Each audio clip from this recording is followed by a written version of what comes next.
Read this, because my life depends on it. They killed her.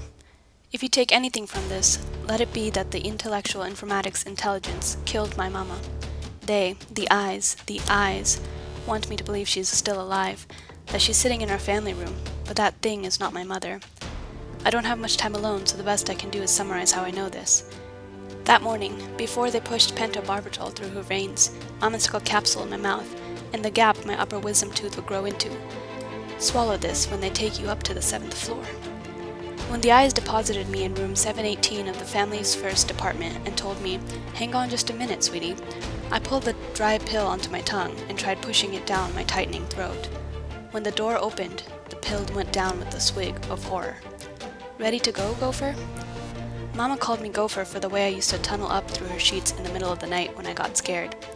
I don't know why, but that morning she told me gophers are a very important part of our ecosystem. They bring chaos to carefully curated gardens. The woman standing in the doorframe looked just like her. I wanted to hug her so bad. She held out a hand and I took it, expecting the spark. Mama, the real Mama, told me the burst of electrical signals would mess with my brain and fool me into believing this hyper-realistic humanoid robot was really my mother. Because if I believed it was my mother, so would our neighbor and the grocer, and so would you. The pill would counter my delusion, break the chain. The bot was so much like Mama that I almost liked cuddling up next to it. Mama's memories, the ones they deemed harmless and uniform, had been uploaded into its mainframe, so it knew I liked hot cocoa with drizzles of hazelnut. It knew I stayed late after school on Tuesdays for coding club. It knew where the spoons were, and that we stashed a white envelope full of emergency cash in the back of the linen cabinet.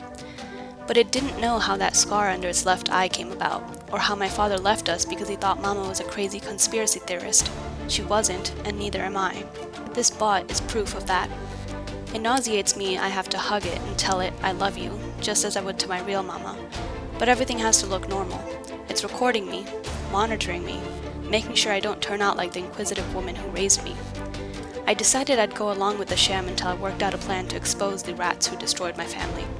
The task keeps me sharp, and the lifelike Mama keeps me from spiraling into grief. She makes me hot cocoa when she thinks I'm stressed. She asks me about my dreams and my friends at school.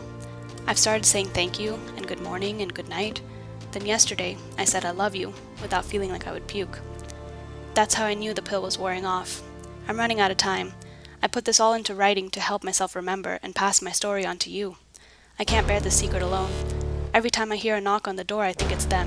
Anytime I feel a pinch in my body, I think it's a needle releasing a lethal dose of pentobarbital into my veins. I don't know what Mama knew, but that doesn't matter. I just want you to believe me when I say the eyes are killing off our loved ones, and we aren't even aware of it. A creak in the hall tells me the bot, is coming to check on me. When she senses I'm scared, she brings me hot cocoa with drizzles of hazelnut. She's thoughtful that way.